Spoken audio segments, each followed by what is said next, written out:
चलिए रुक करते हैं उत्तराखंड की खबरों का।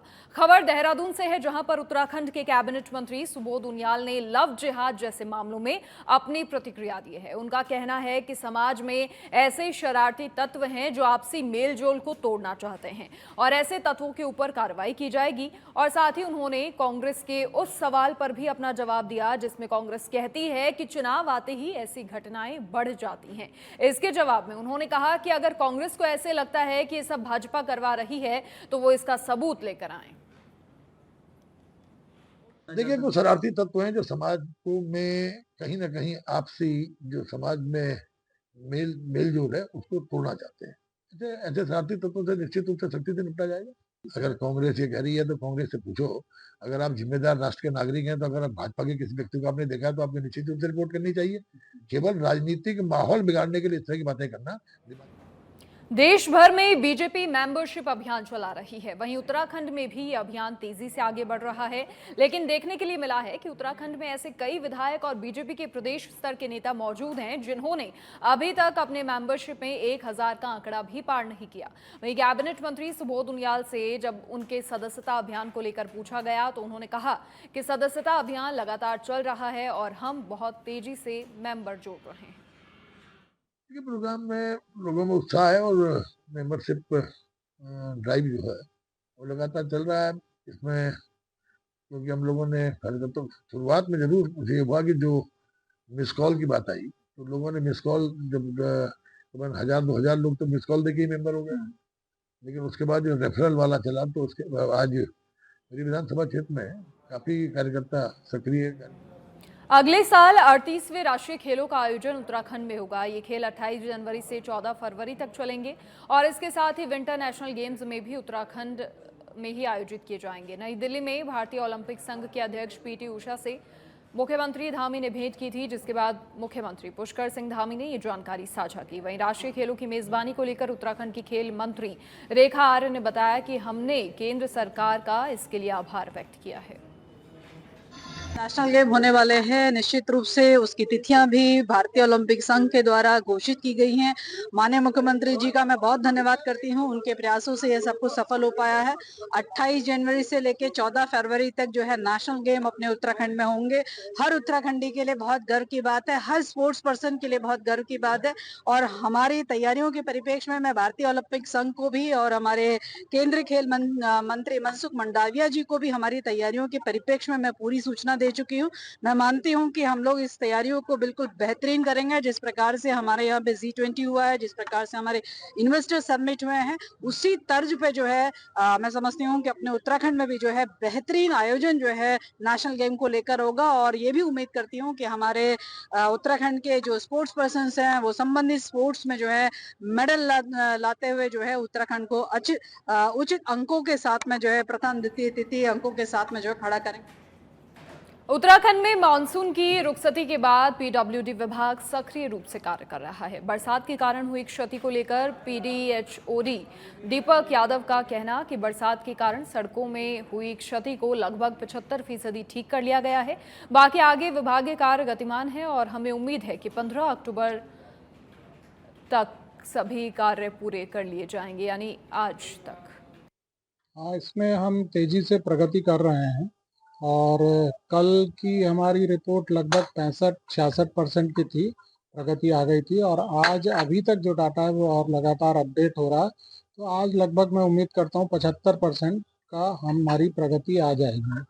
और कल का दिन है और हम इसको जल्दी ही जो है 1-2 दिन में कवर अप करके हम 100% पूरा कर लेंगे। और उधम सिंह नगर जनपद के खटीमा के स्टेशन पर अब असामाजिक तत्वों द्वारा ट्रेन को पलटाने का षड्यंत्र सामने आया है। देर रात स्टेशन के आउटर पर मेन लाइन की पटरियों पर लोहे की तरह मोटी तारों की 15 मीटर छड़ को बांधकर रख दिया गया और रात इसी ट्रैक पर आ रही देहरादून वाली ट्रेन के लोको पायलट को जब मोटी वायर की रॉड नजर आई तो उन्होंने इमरजेंसी ब्रेक लगाकर ट्रेन रोकी। मौके पर पहुंची रेलवे पुलिस ने घटनास्थल पर पहुंचकर जांच शुरू कर दी। साथ में स्थानीय खटीमा पुलिस को लेकर संयुक्त जांच की जा रही है। अल सुबह जो है एक जो केबल होता है, काफ़ी हैवी केबल है, उस केबल को ट्रैक पे रखने की एक घटना प्रकाश में आई है, जिसमें अभी विधिक कार्रवाई इसमें की जा रही है और वो घटना किसके द्वारा की गई, क्या उद्देश्य रहा इसमें और जो भी एंगल है उसके हिसाब से हम लोग इन्वेस्टिगेशन करेंगे इसमें, और जो भी फैक्ट्स आते हैं उसके बेस पे अग्रिम कार्रवाई की जाएगी। सुसंगत धाराओं में अभियोग पंजीकृत करके इन्वेस्टिगेशन करेंगे और जो भी इसके विरुद्ध दोषी हैं खबर उधम सिंह नगर के दिनेशपुर से है, जहां पर दिनेशपुर थाना क्षेत्र में फायरिंग की घटना सामने आई, जिसमें घटना को अंजाम देने वाले अभियुक्तों को गिरफ्तार किया गया, जिनसे गहन पूछताछ की गई और घटना की पूरी जानकारी ली गई, जिस पर अन्य अभियुक्तों के नाम भी सामने आए। घटना में शामिल अन्य अभियुक्तों की भी तलाश की जा रही है, जिसके लिए एसएसपी ने पुलिस टीमों का गठन किया है।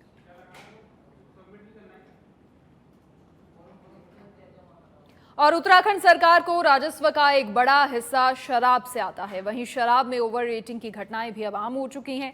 इसकी वजह से आम लोग इसकी शिकायत करते हैं। वहीं पिछले कुछ दिनों में देखने के लिए मिला है कि आबकारी विभाग लगातार ओवर रेट के लिए एक अभियान चला रहा है। अभियान के तहत पूरे प्रदेश भर में छापे मारे जा रहे हैं। वहीं ओवर रेटिंग को लेकर आबकारी आयुक्त हरिचंद सेमवाल ने बताया कि हमारे द्वारा टोल फ्री नंबर भी जारी किए गए हैं।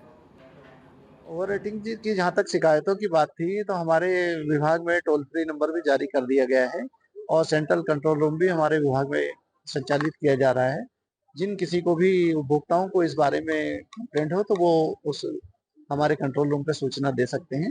और सारे हमारे जनपदीय अधिकारी हों, वाले फील्ड कर्मचारी हों, सभी को निर्देश दिए गए हैं कि वो अपने अपने क्षेत्र में जो भी उनका जुरिडिक्शन है उसमें इस बात का ध्यान रखें कि इस तरह की शिकायतों की पुनरावृत्ति ना हो, और अगर ये पाया जाता है तो जो भी उत्तराखंड के सितारगंज में प्रस्तावित पुलिस आवास के लिए कवायद शुरू हो गई है। पुरानी तहसील बिल्डिंग के बराबर ही नई तहसील भवन का निर्माण होना था। तहसील भवन के ठीक सामने खाली पड़ी भूमि पर पुलिस आवास बनने जा रहे थे, लेकिन कुछ आपत्तियां के बाद वहां पर निर्माण कार्य रोका गया। उधम सिंह नगर जनपद के डीएम उदय राज सिंह और एसएसपी मणिकांत मिश्रा ने खुद निरीक्षण किया। उसके बाद कोतवाली से 100 मीटर दूरी पर ब्रिटिश कालीन खंडर पड़ी बिल्डिंग्स का निरीक्षण किया गया। इसके साथ ही खोड़ की भूमि के इर्द गिर्द खंडर पड़े राजस्व कर्मियों के आवास वाले एक बड़े क्षेत्रफल में पड़ी भूमि का भी निरीक्षण हुआ। एसएसपी साहब और साथ में एडीएम साहब और एसपी सिटी साहब सब साथ में, और हम लोगों ने ये आज प्लान किया कि जो अगला फ्यूचर डेवलपमेंट है ऑफिसेज का, रेजिडेंस का, तहसील का या पुलिस का, उसके लिए जो लैंड दी जाए वो सुटेबल लैंड दी जाए।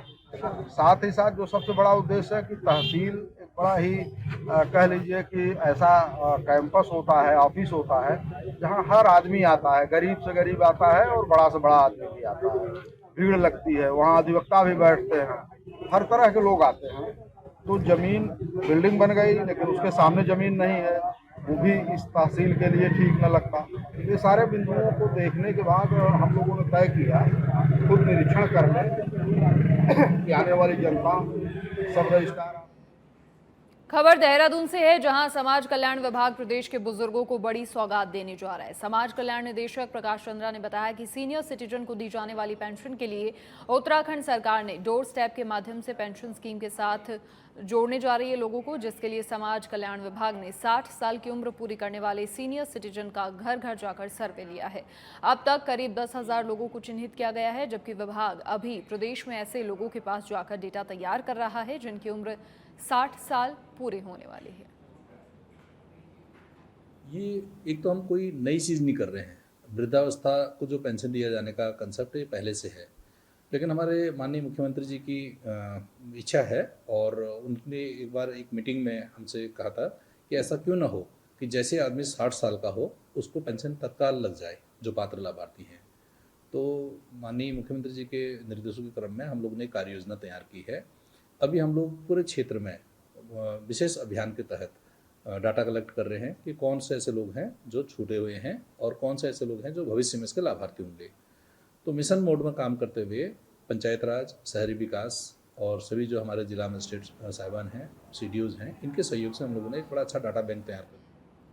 देहरादून के विकास नगर के सुधोवाला चौक पर बीएफआईटी कॉलेज, देवभूमि कॉलेज और अन्य कॉलेजों के छात्रों ने उद्योगपति रतन टाटा को श्रद्धांजलि अर्पित की। सभी ने श्रद्धांजलि अर्पित करते हुए बैनर बनाकर हाथ में कैंडल लेकर सिधोवाला चौक से नंदा की चौकी तक कैंडल मार्च निकाला। जी हम लोग जो है रतन टाटा जी के मेमोरी में हम लोग सारे डिफरेंट कॉलेज के बच्चे मिलकर कंडोलेंस मार्च निकाल रहे हैं उनकी याद में, जो कि बताना चाहेंगे रतन टाटा जी बहुत अच्छे एक इंसान थे। और आज हमारे घर में जो 20 रुपए का नमक भी आ रहा वो भी रतन टाटा जी की देन है। और आज हमारी टीम यहाँ पे देहरादून के जो छात्र हैं वो सब मिलके सिद्धूवाला से नंदा की चौकी तक रतन टाटा जी के लिए। खबर उत्तराखंड के पौड़ी से है, जहां पर डाक विभाग को मिले नव नियुक्त डाक सेवकों में 2 डाक सेवकों के शैक्षणिक दस्तावेज जांच में फर्जी मिले हैं। दोनों चयनित डाक सेवक यूपी के रहने वाले हैं, जिनके शैक्षणिक प्रमाण पत्रों की जांच हुई तो पता चला कि दोनों ही फर्जी हैं। अब डाक विभाग दोनों चयनित डाक सेवकों के खिलाफ FIR दर्ज करवा रहा है। देखिए, डाक विभाग ने पौड़ी मंडल के अंतर्गत जो है 165 पोस्टों पे जो है विज्ञप्ति जारी हुई थी। इसमें से 77 का जो है वो द्वितीय जो वेरिफिकेशन था वो कंप्लीट हो चुका है। तो इसमें से कुछ मामले जो रिपोर्ट हुए हैं, जिसमें से 2 से 4 मामले जो अभी हाल ही में रिपोर्ट हुए हैं वो फर्जी पाए गए हैं। और 2 बंदे तो ऐसे थे जो कि जैसे उनको लगा कि। और अब उधम सिंह नगर से खबर, जहां SSP मणिकांत मिश्रा ने अपराध और अपराधियों की कमर तोड़ी। चोरी हुए 15 लाख रुपए से अधिक के आभूषण के साथ शातिर चोर गिरफ्तार। मात्र 24 घंटे में चोरी की घटना का खुलासा हुआ। चोरी हुआ 100% माल बरामद किया गया। दिनांक 12 को पंतनगर थाना क्षेत्र में एक चोरी की घटना हुई। वादी के द्वारा यह बताया गया कि उसके घर से लगभग 15 लाख रुपए के सोने और चांदी के आभूषण चोरी हो गए हैं। उसमें तत्काल मुकदमा पंजीकृत किया गया और प्रभारी निरीक्षक के द्वारा एक टीम बनाई गई इस केस के अनावरण हेतु, जिसमें मोबाइल सर्विलांस, CCTV की मदद और मैनुअल सर्विलांस का बहुत कुशलता से प्रयोग किया गया। उसके उपरांत यह पता चला कि ये 2 लड़के सुनील और भवानी इस चोरी में शामिल हैं और ये बरेली के रहने वाले हैं। उनको कल गिरफ्तार किया गया। उनके पास से पूरे जो चोरी में सामान गए थे सभी बरामद हुए। ये सोने के और चांदी के आभूषण लगभग 15 लाख के थे। 100%। उत्तराखंड के ITI के टॉपर बच्चों को कौशल विकास और सेवा नियोजन विभाग ने 2 दिवसीय इंडस्ट्रियल टूर पर रवाना किया है।